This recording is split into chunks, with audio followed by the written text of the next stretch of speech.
Oh, okay. All right. We're back. We're here. We are in the building. Welcome back to Black Psychiatry. I know I've been gone for a minute because I had a baby. So if everyone was wondering where I was, that's where I was. But now I am back in full effect. And if I already had alopecia, wasn't enough, postpartum shedding, okay, that's a whole different talk. But welcome everyone. Welcome back live. We have assembled a great expert panel here for you. We are going to be talking about Black women. We're going to be talking about our stories. We're going to be talking about hair loss, hair joy, everything that comes in between that. We have experts from all sectors, so I'm really excited to introduce you to them. I'm going to let them introduce themselves. So shout out to my whole panel. I'm going to start with our master stylist, Miss Sharika. Hello. Hello, how are you? Thank Good. you. I've been a licensed stylist for 14 years. I've experienced with all different nationalities of hair, all different textures. So, like you said, with the postpartum and everything like that, I've seen a lot of that with my clients with the shedding, the hair loss, and everything. All right, so we know you're going to bring us the resources, the Yeah. good, the bad, the ugly, Miss Sharika. We also have, I'm excited to welcome her to Howard officially and also in the building in the Black Psychiatry space. She is another young fly program director like myself over here at Howard in DC. So Dr. Fry, hello. Hello, everyone. I'm Cherie Fry. I am, yes, part of the Howard Bison crew. I am a board certified dermatologist and I do serve as the program director of the residency. And I did have a special interest in alopecia. So excited to be here with you all. All right. And also, if you've seen anything that I've done, you know there are two very special doctors in my life that I've been able to be on a national platform with. If you didn't know, I was a guest at an alopecia conference. Who even knew I was on that level? But I have to say, welcome also to Dr. Angela Rogers. Hello. So happy to be here tonight with everyone. My name is Angela Rogers, and I am a board certified family medicine physician. I was trying not to geek out with Dr. Fry, but I'm very excited to learn more about her. But I am heavily involved with the National Alopecia Areata Foundation. I've been running a support group in Sacramento in California for the past 10 years. I've served as a consultant for the National Foundation and helped to found their Health and Research Ambassador Program, basically an advocacy program in which we talk to both medical professionals, individuals in pharmaceuticals and research to try to advocate for the mental health aspect of alopecia. And I am a new core faculty within the residency program of family medicine at Contra Costa in Northern California. So very excited to be here. I also want to be a residency program director one day. So, hey, otherwise happy to be here with my favorite colleague, Dr. Renee Thomason. I think she's going to go next, Dr. Hairston. Yeah. Yes, and come on over to the GME side anytime we need some more Black women's faces. So yes, join us.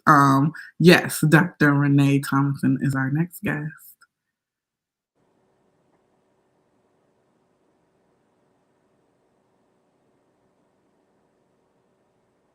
About obesity medicine. You just unmuted me. Do I need to start over, Danny? Okay, so I'm Dr. Renee Thomason. I'm also a board certified family medicine physician, also board certified in obesity medicine. So I'm really excited about that. I am very passionate about taking care of patients, helping them with healthy lifestyle choices. Love the microbiome. Very interested in chronic derm conditions and especially alopecia. Like Angela, I have been working with the National Alopecia Areata Foundation for a number of years. Also worked as a health and research ambassador. And also, even though she didn't mention it, we did our alopecia series together just last year during COVID. So we love addressing the mental health aspect of alopecia. So I'm very excited to be here tonight. Thank you so much. And next, but certainly not last but not least, in the medical student, we love our students. We love to see y'all growing and being future leaders so that I can retire by the time I'm 40 and we're getting close. So, student Dr. Marinola, please introduce yourself. For sure. Marinola. Yeah, thank you for having me. My name is Moriola Shopajo, but most people call me Maury. I am a rising fourth year at the University of Illinois at Chicago. I kind of got started into alopecia research and all of those things because I was diagnosed with CCCA my first year of medical school. So currently, right now, I am part of the medical student program with the Scarring Alopecia Foundation. I'm actually right now in Minneapolis doing some hair research with the hair metrics, just like this whole AI technology with pretty much seeing the progression of hair improvement with hair treatment. So I'm also excited to be here. I'm very passionate about hair loss. I'm an aspiring dermatologist, so hopefully I can just continue to grow and learn and hopefully be impactful once I do start practicing. So Thank you. I was going to ask if you were just at SNMA down there with Dr. Fry, but you have got to connect to her if you're an aspiring dermatologist. I thought you were going to say psychiatrist, but I digress. All right, let's get into it, panelists. First of all, I think I really want Ms. Sharika to tell us, but any of us, we're going to talk a lot about hair loss, stress, and mental health aspects and what it can do. But how does hair bring joy? I think, Ms. Sharika, you're the one who probably sees people turn around and are excited and thrilled, like it changes their whole day, their whole, I don't know, even their whole life, month, outlook. So how have you seen hair bring joy? Well, first, of course, it brings me joy because it just feels good to make women feel good. Especially, like you said, new moms, they're going through this transition in their life. They want to look good. They want to feel good after a baby. And, a lot of times I have to help them come up with decisions with, new things to do with their hair, what looks good on them. What they can manage. So it brings me joy being able to help them look good and feel good. Of course, it brings the women joy. Like when they come and get their hair done every 2 weeks, they look good, they feel good. I help them, with health, keeping their hair healthy, give them different techniques. I sell my own products, so of course I offer them the products to help them, keep their hair healthy and looking good, and things like that. So I see you are bringing all the joy. I don't know, Dr. Fry, are you also bringing joy? I think maybe when they come to see you and they're like, thank you, you got to answer to me. I feel like that's how I was with my Black dermatologist, luckily, over there at Hopkins. How does hair bring joy, especially to us as Black women? Yeah, I think that, hair is so integral to our community. It's not just the hair and the hairstyle, but it's the whole nostalgia of, sitting between my sister's legs when I was young and having her grease my scalp, or the bonding that occurs, as girls, get ready to go out and we get our hair done or we have a big event. It's not just the hair itself. It is just very deeply ingrained into our culture. What I do, I tend to see, unfortunately, women on the opposite side when they first come to see me.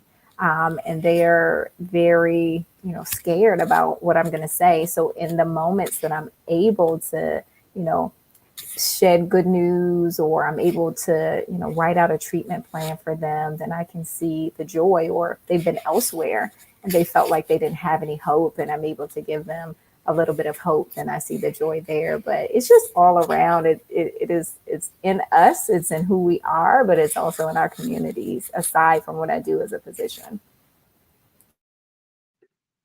Yeah, I think you probably see as much stress and anxiety that as I do when people are coming in dealing with this, Miss Sharika as well. Also, we probably need a website to get some of those products, Miss Sharika. All right, let me get into the next questions. Open to anyone. I think it's Black Psychiatry, so I have to ask y'all, how does hair affect mental health? Anybody?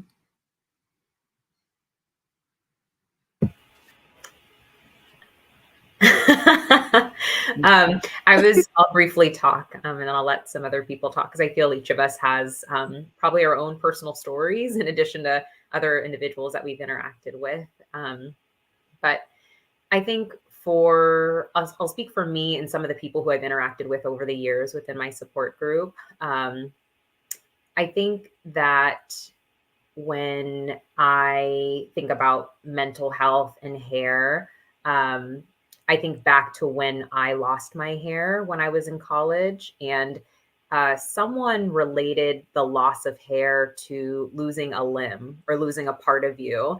And at first I was like, no, like it's not that big of a deal. But as I moved through the world and just kind of think now about the time where I did lose my hair, I really did feel like I lost a part of me, like being a Black woman, like it's who we are, right? It's a part of our culture and a part of how we move through this world and how we express ourselves and how we kind of beautify ourselves. And I think when I lost that hair, there was just this huge sense of shame and blame and sadness and just feeling like I was a different person who lost a part of me. And within the support group, I've also seen those same types of feelings. And so I'll stop there and let other people share a bit more too. But this is a very good question. I can piggyback off of what Angela was saying in terms of I was diagnosed with alopecia areata at 8, and from the South, I'm from South Carolina. I was also used to sitting at my grandma's side, getting my hair pressed, and it was just Easter Sunday, so that this brings back a lot of memories anyway. But that was always a part of me. My hair was. How my family looked at me. Oh, she's beautiful. My hair was like all the way down to my back. So even when I was diagnosed in my adolescence, where I really didn't know who I was at that time, I just always felt different. Never really felt like a normal kid. And going into my adulthood and in my college years, that's when I also lost my hair. And like Angela said, it does feel like you're losing a part of you. And it's kind of like I felt like I was walking through stages of grief. And that stage lasts for a long time, I would say for a number of years. I just always had this underlying discouragement, low self-confidence, stressed, never really accepting myself when it should totally be the opposite. So um,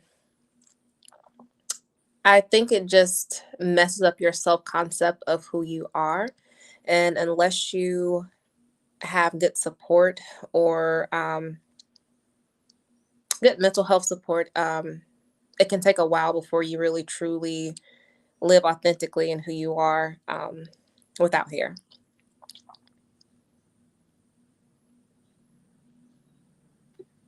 Yeah, I think people might not realize the impact. Well, we realize the impact that just hair is a part of your culture, hair is a part of your life, hair is a part of your happiness, your sadness.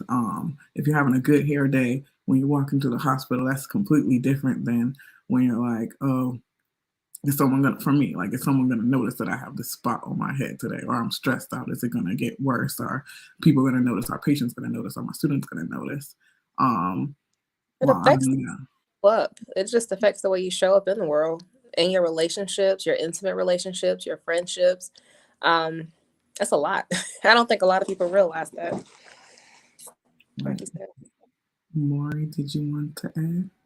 I did. I'm like currently doing everything I can possible to sort of like keep the hair on my head. So it's definitely hard. I would agree. It's definitely like a grieving process, and now that I've been battling with or managing CCCA, it's been like a part of my everyday process or thought process ever since the diagnosis. And just being limited now to like different styles, that's also a hard part because I'm so young and I got diagnosed young. And sometimes I find myself counting like, okay, if I have a life expectancy of 80 years old, I have this many years to live dealing with this or grieve and losing my hair.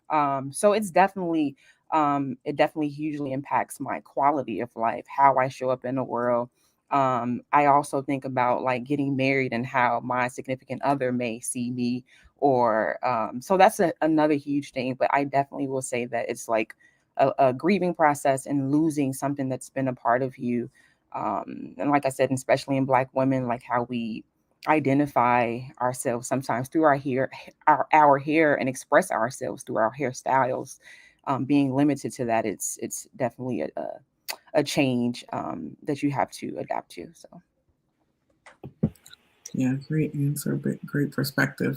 Many times people don't realize that. I think we all think about like going to the stylist and you're having a great time, like it's going to be. But have y'all ever had your stylist canceling the day that Sharika, why do they do that? The day you have an event. Not my stylist doesn't do that, but I heard that sometimes people do that even if you paid a deposit. I don't know how that happens. Can we talk, Dr. Fry and Dr. Rogers, Dr. Thomason, a little bit about what causes hair loss? I know we've talked about alopecia. I know there are different types of alopecia. There are different types of medical conditions that lead to hair loss. Dr. Fry, how do we get here? Like, what happens that leads us to hair loss? Yeah, so one of the things that I try my hardest to do is in the room when patients come to see me, I try to educate them. I think it's very, very important, especially in this age of social media and Googling, because it's very easy to get inaccurate information. So just as you said, there are so many different types of alopecia. So we've thrown alopecia areata out there, or central, centrifugal, cicatricial alopecia, CCCA for short. There's frontal fibrosing alopecia. There's discoid lupus that leads to alopecia. There's androgenetic alopecia, and there's telogen effluvium, which you experience. There's so many different forms of hair loss for various reasons. And so that's the first step, because there are a lot of people who I talk to and they find out I'm a dermatologist and they say, oh, I have alopecia. And I say, well, what kind? They're like, well, what do you mean? So they are vastly different. And that means that the prognosis and the treatments are going to be different. The causes are different. And so the first thing we have to do is make sure that a patient has an accurate diagnosis. If they come to me and they say they have alopecia and they don't, they weren't told what type, the first thing we got to do is we have to classify it. And so that's the primary thing I'm trying to do when I assess patients. Because we are learning more and more about the causes, we are just at the tip of the iceberg when it comes to truly understanding a variety of different types of alopecia. But we are learning more. And so it's important to know what kind of alopecia that you have. And medications can cause alopecia, systemic illnesses can cause alopecia, autoimmune conditions can cause it. So yeah, always trying to get that accurate diagnosis first. Right, it could be a couple different things. All different things, even things that people aren't aware of, like our chronic diseases. So that is super helpful. I think that we have all heard the NDRE song, I Am Not My Hair, or the lyric, I'm not my hair, and depression curl, Jerry curl, different stages and things that have happened. What trends are we seeing right now? Maybe this is Ms. Sharika, maybe this is Dr. Rogers, or Maury. What trends are you seeing in hair right now that people, especially people who are experiencing hair loss or don't have as much hair as others, what are they doing? Does everyone just have to wear a wig? Is that the only option? Or what are the trends right now?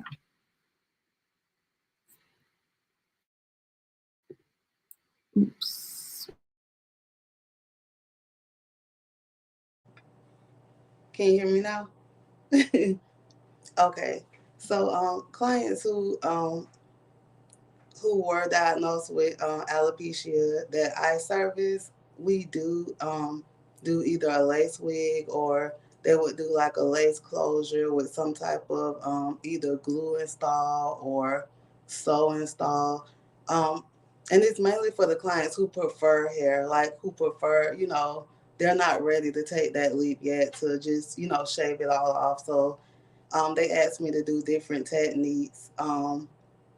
That would allow them to still either have, like I said, a wig, or some type of sewing or glue install, where it's still like a protective hairstyle type thing. So, like I said, lace closures, wigs, those are like the trends that helping a lot of women cope with alopecia. Got it.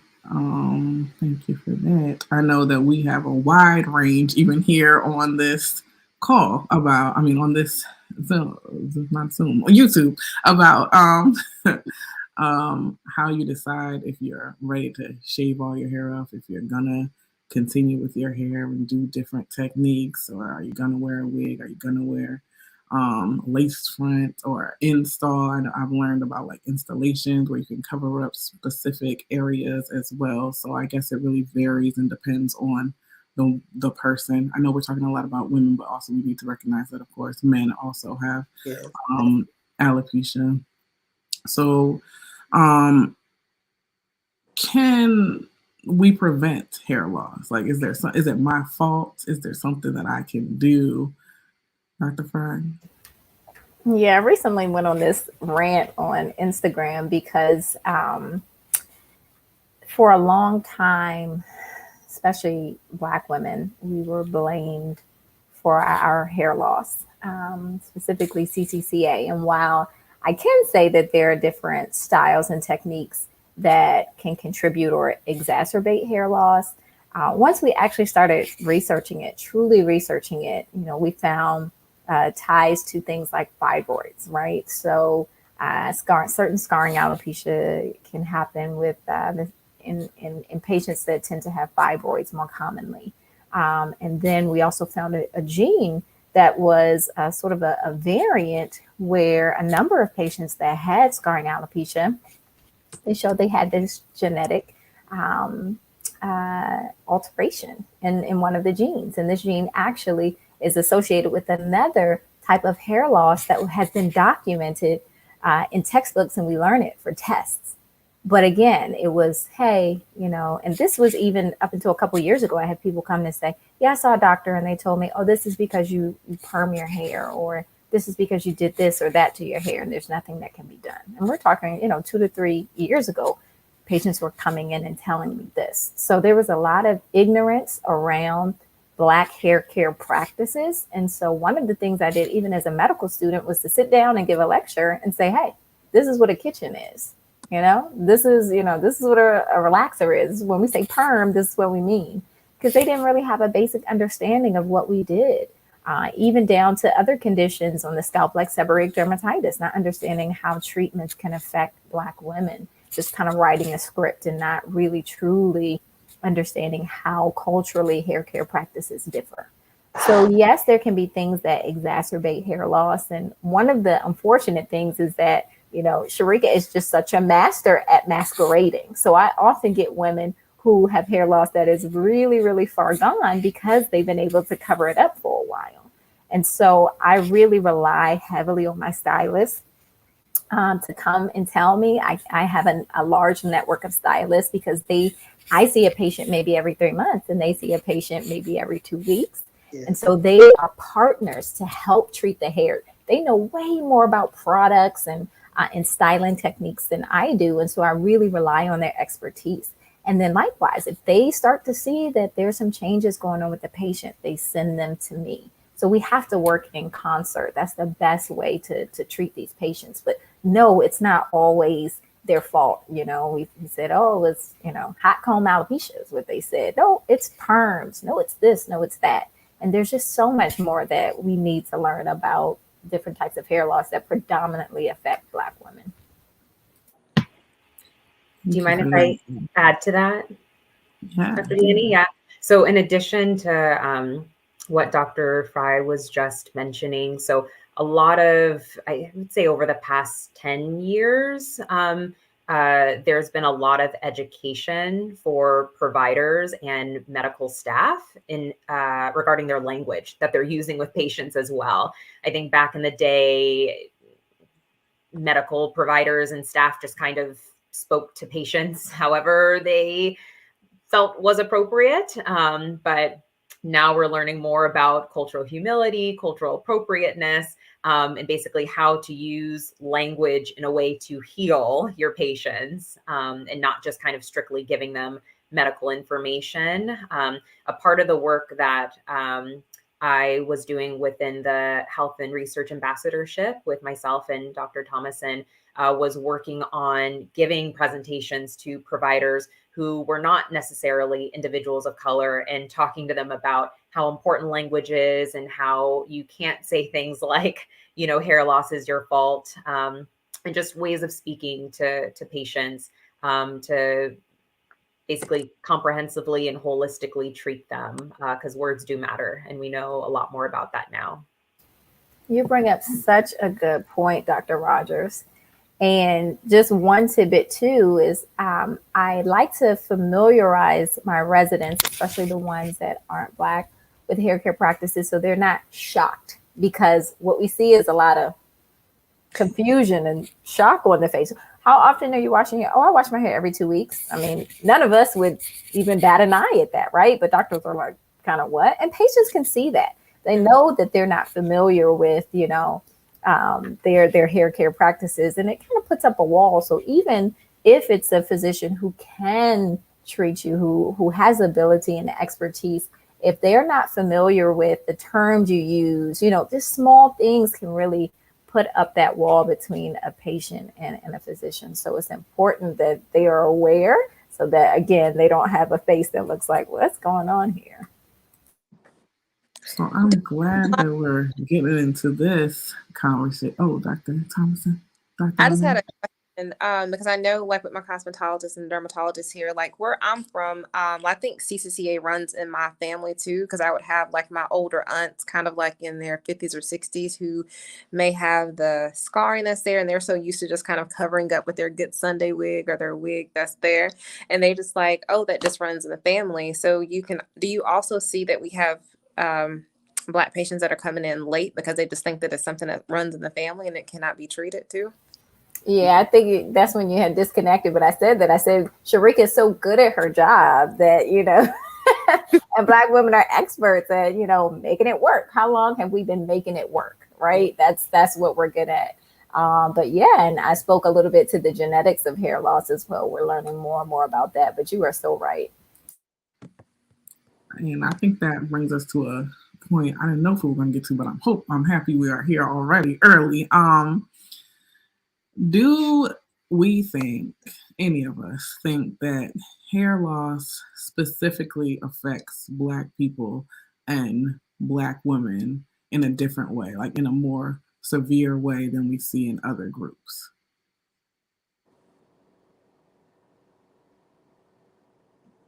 I think so. Like I said, I do Black, white, Spanish, Indian, and just from my observation, I do notice that, you know, I'm not saying that those different races don't have, you know, hair loss, but I do notice that with my Black clients, not saying all of them, because a lot of them have hair all the way down, you know, their backs, but I notice majority of the hair loss is with my Black clients. And are we seeking more help, coming to our stylist more, or I don't know, Dr. Fry, what are the numbers on this? Is there, because I don't want to conflate race and racism here, but is there a difference? There is a difference. There's a difference. There are a couple of differences, and I think only recently we're actually getting real numbers because, of course, there's bias in who actually presents to a dermatologist to get an official diagnosis, right? So you have to have access to a dermatologist, or a physician in general to get diagnosed with it. And we know that due to healthcare disparities, those that are, Black or Latinx tend to not have access to healthcare, specifically to dermatologists, because there's so few of us. So the numbers are probably much, much higher than what we've actually documented. I would say that certain types of hair loss are pretty equal across races, but in general, the more recent data suggests Blacks are affected by hair loss of all types more. And then, of course, when it comes to different forms of scarring alopecia like CCCA, that is almost exclusively seen in Blacks, primarily Black women, but there are a significant amount of Black men that experience scarring alopecia as well in the form of CCCA. But the new numbers say that, yes, Blacks probably have higher rates of hair loss. Okay, I think that's important to understand. Is it that, disparity, systemic racism, all these things are at play? It's about the resources, what is at hand. Now, Maury, you are in you're training and learning the time of a COVID pandemic, which is not over. Just want to make sure that people know that. Do you think that, or have you learned anything about COVID and hair loss? Is there any connection? Do we know? Do we need to throw this to one of the other docs? Or what do you think? I'm not sure. I haven't really done much research on the connection between COVID and hair loss.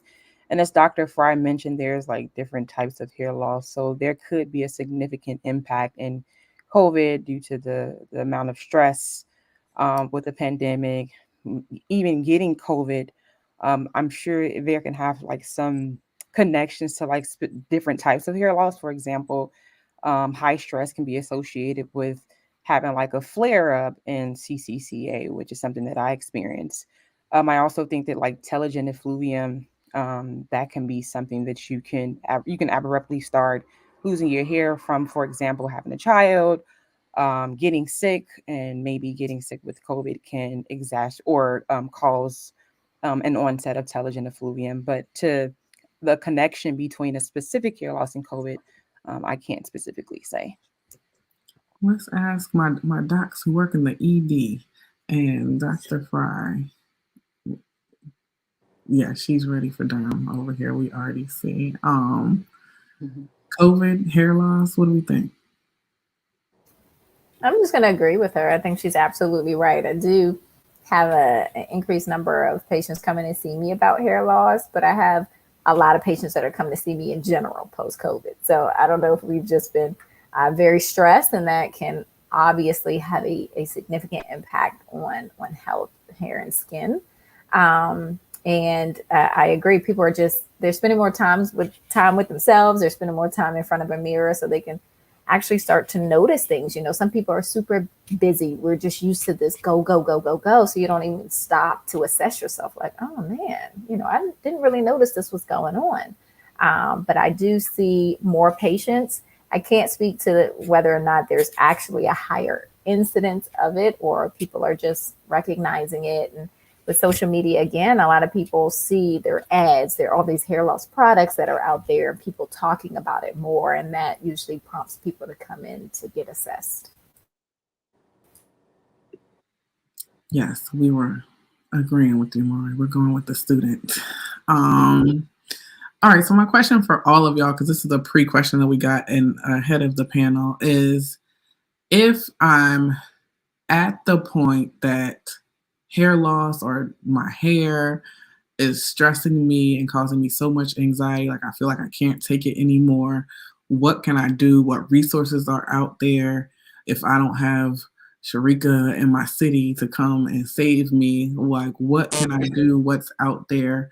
What are the treatment options? Like what can I do when I feel like I just can't go on? I can't deal with this. I can't manage this stress anymore.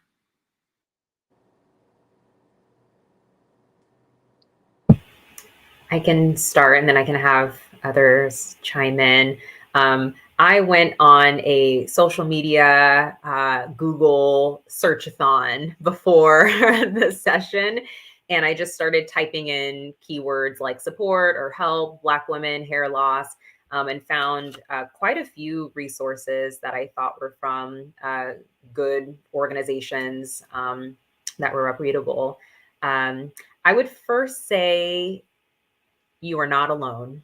I think just the women on this panel alone shows that hair loss is extremely common, and there are others who are in your same boat, and there are people who want to help and want to support and lift you up. Just a few of the things that I found. So just overall, this is such a big topic, a big question. So finding support, I think when people think of finding support, they think of kind of three major categories. They think of their doctor, the dermatologist or the psychiatrist or family medicine doctor who's going to be helping with the medical side. They think of some sort of therapist, psychologist, someone who's going to help the mental health side. And then they think of some sort of group. So whether it be a support group or an individual, like a mentor-mentee kind of situation. And so under each of those buckets, there's a bunch of different resources you can go to, but just the ones that I've been involved with. So we mentioned the National Alopecia Areata Foundation, or NAF.org. And then for scarring alopecia, I actually saw a scarringalopecia.org that looked incredible.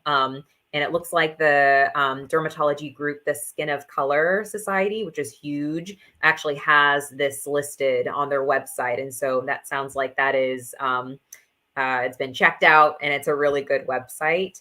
And then there's just a bunch of different groups and individuals on social media. So those that myself and Dr. Thomason have interacted with. So there's a Bald Life magazine for women and men with hair loss. That is edited by Jamie Elmore. There's a Bald Boss movement, which sounds kind of cool, by Nell Coleman, who's an incredible woman. There's a Just Straight Bald Boss, which is an organization that's been around for quite some time. And I have several other things here, but I want to hear others and the resources that they've found and that they want to share tonight. Angela was saying, and so say that there's a parent that's on here and say that their child may have alopecia. There's also the CAP project, I think Children's Alopecia Project. They are really big. They host a lot of camps, and also the American Academy of Dermatology. They also have a children's camp in the summer that specifically helps with the psychosocial aspects of all dermatologic conditions. And it's a great camp, and I think it's even free for the summer for like a week-long camp for kids.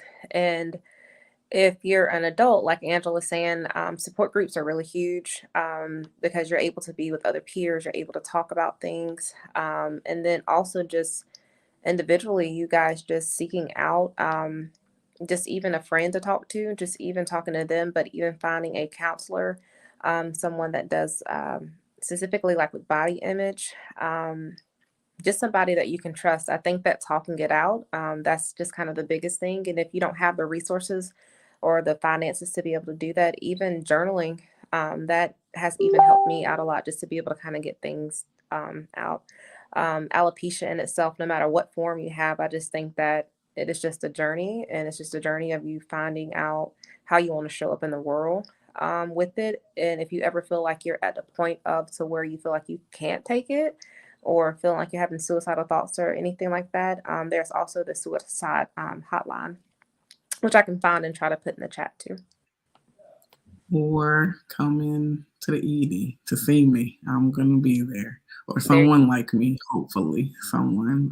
So you can come in for that. Thank you for those. Any other resources for my other panelists, or we got it all covered? I mean, this is just a plug for you. I think, if you're really finding it difficult to cope and you have medical insurance, seek help from a psychiatrist. I think in the Black community, we don't talk about that enough. Yeah. But there's no shame in, these adjustments. It's a new normal. And so I would just encourage you, yes, utilize those resources, but sometimes you need medical therapy, and that is okay. Yeah, this is definitely true. I think we have another question about, and I guess I will take this one about whether or not a mental health condition can lead to hair loss.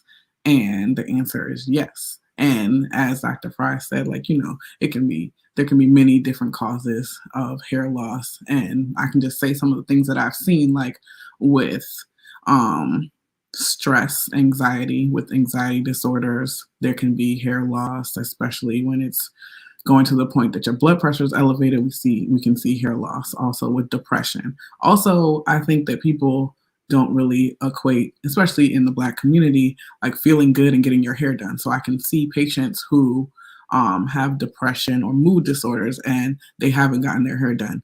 And I mean for like years or months. I've even seen a patient that they called me to do a consult on because she had like a sew-in weave, but hadn't taken care of it because of her mental health condition for months on months on months, and had developed, they probably consulted derm too, like had developed a fungal infection because of this. And so that led to her losing her hair as well. So yes, and I think it's that we stress the importance of this. We're talking about Black women and we're talking about our community, but hair is also a way that I recognize that something's not right with some of my patients. Like when I notice that it's part of your hygiene where you're not keeping up with it, or if I know that you used to be a person who would go to see stylists like Ms. Sharika and get things done, and then I start to see, especially during the pandemic, a lot of people who everyone wasn't able to learn to do their own styles. And I think it was getting to a lot of people. We have a lot of like do-it-yourself DIY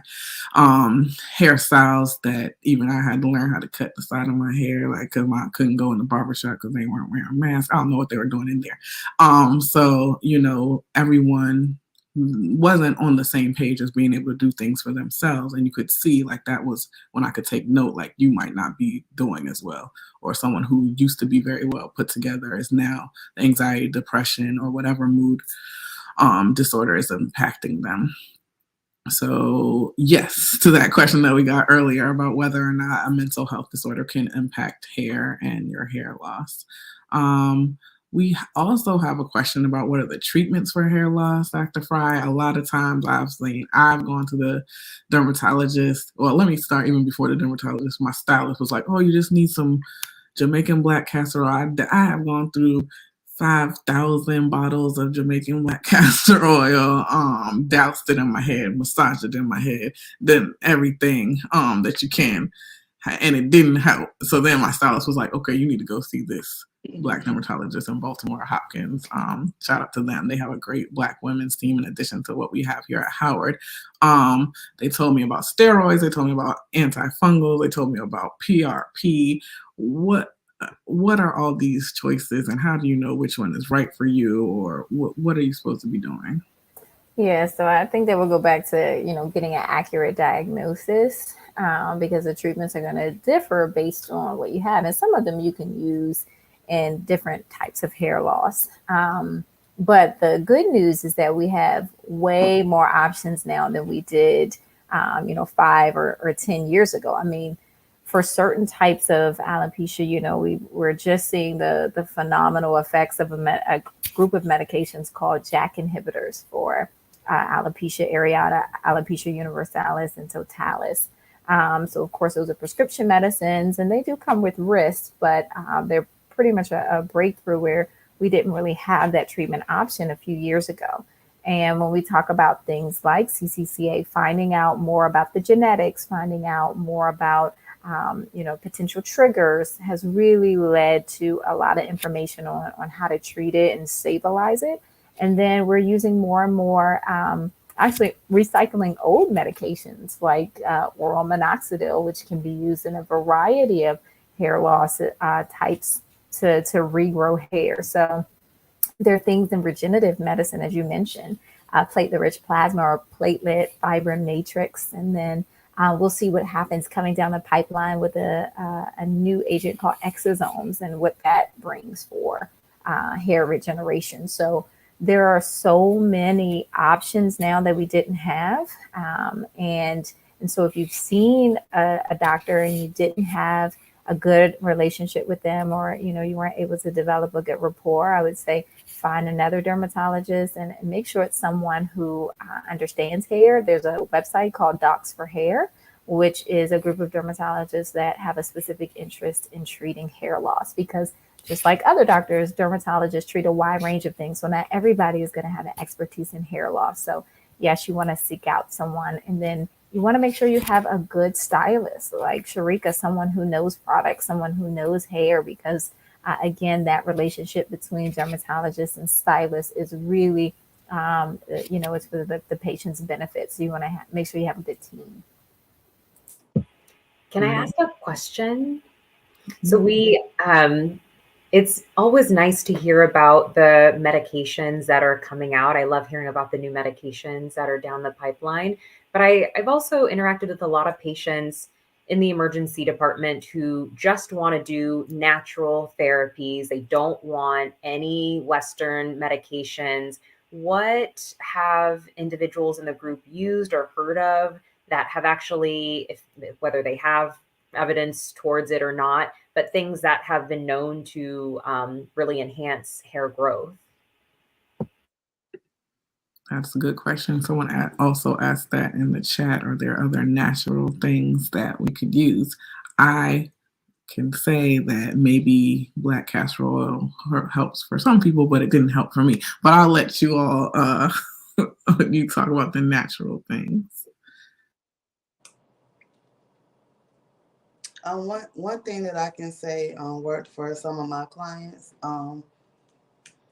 would be like anything with biotin in it. A lot of them I recommended, like the biotin drops, which has helped. Some use like the organic biotin vitamins from like Amazon or Walgreens or things of that nature. We noticed that, as long as you drink the right amount of water with those, like I said, my clients with like who had just had babies or lost hair after having COVID, like things of that nature, we were able to repair and strengthen their hair with the hair oil drops or the biotin vitamins. So yeah, there are a lot of vitamins that you can use for hair loss. My two favorite are Nutrafol and Viviscal Professional. Viviscal Professional does contain shellfish-derived products. So if you're allergic or trying to avoid, I usually have patients use Nutrafol. A small amount of biotin. Biotin topically, sure. Oral biotin can interfere with some lab work. So I usually try to get patients to stay away from higher doses of biotin, but lower doses, 3,000 micrograms are fine. Platelet-rich plasma is as natural as you're going to get, right? The downside to it is that it's not covered by insurance. So, patients have to pay out of pocket for it. And it's not always reasonably priced depending on the area. But that is your own, growth factor. So it doesn't get more natural than that. There is some science behind a lot of different products like pumpkin seed oil, saw palmetto, depending on your medical history, because even though these things are natural, they're still biologically active. And so, whether a woman has a history of breast cancer, we should avoid, potentially soy containing products. But there is some research behind topical caffeine and things like that. So there are definitely options for patients who just want natural treatment. The downside to it is that, that side isn't as heavily regulated. And certainly when I do platelet-rich plasma, in theory, they're growth factors, but I'm not able to quantify them. So the results are not usually as consistent.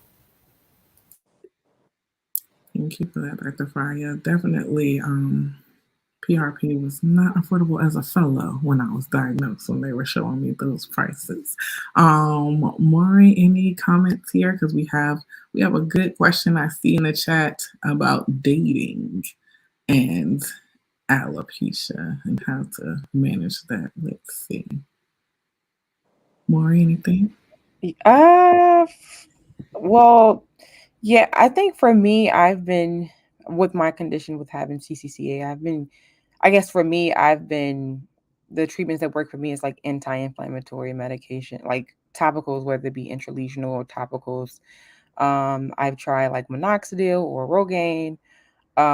So there's like several different treatment options. And I also think it does depend on the type of hair loss you have. So for scarring, you would definitely have to like have anti-inflammatories. I think doxycycline, which is an antibiotic, but can also be used for like anti-inflammation, which is also another treatment option that I've been prescribed or on and off for years. So.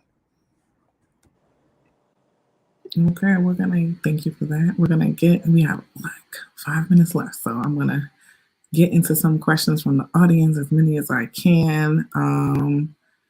And I'm gonna bring Dr. Renee back in here because I don't know if she's been on any dates, so we gotta see. What advice would you have for someone dealing with alopecia or any other form and dating, or the notion that you must love yourself before loving others? How do you manage like hair loss, dating? You take your wig off, you go to sleep with it. I don't know. We need to know what do we do? Oh man, I have so much to say. Renee, I was trying to wait for you, but I couldn't any longer. I have literally been through it all. I've worn a wig when I first lost my hair, wore it all the time, was terrified to tell a partner. I actually shouted at a partner when they tried to come to my apartment unannounced. When I told them never to come to my apartment unannounced, it was like a mess. I've done the situation where you date someone wearing a wig and then you tell them you have alopecia and then you take it off in front of them and you wait for your whole world to crash around you as they size you up and decide if they want to continue dating you or not.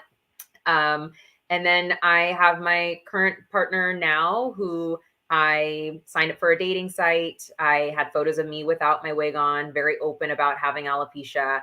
And this current partner was like, I think you're hot and I, yes, want to date you. And now we live together and everything's amazing. So I 100% believe in you must love yourself first. That's the only way to do it. You can't have someone try to love you if you're having that internal struggle. But it's possible to get to that place because I was that person before who was isolating myself at home, thought I was hideous when I first lost my hair and felt like I just was the saddest person ever. And with therapy, yes, I went to a therapist and had a psychiatrist. I was able to get to the place that I'm in now. Doesn't mean I never have a bad day, but things will get better. But you have to work at it. And once you get to that place, there will be people out there who see you from the inside out and will think that you are an amazing person and will want to share their life with you. Thank you. Dr. Renee, you got something for us? I'm just in awe of Angela. I knew that it took her a while to be able to get there. And for me, I'm the one transitioning out of the wigs. So I always wore wigs up until my birthday last year. So this has been probably going on 8 months. I'm finally showing up just as myself, authentically, without a wig on. So dating for me over the past couple of months has been a series of ups and downs. If I meet a guy, I have to think, is he going to like me the way that I am? Should I put the wig on? Should I put the wig on when we go out and then take it off? How do I express myself? Will he find me sexy? So you'll have all these questions and stuff that continues to go through your head. Well, my head anyway. But at the end of the day, I do believe that you have to love yourself authentically, because if you don't accept yourself, I don't believe that that person will accept you. And ever since I've been doing this and kind of showing up, I have met some great people. So I'm just testing the waters and it's fun. So.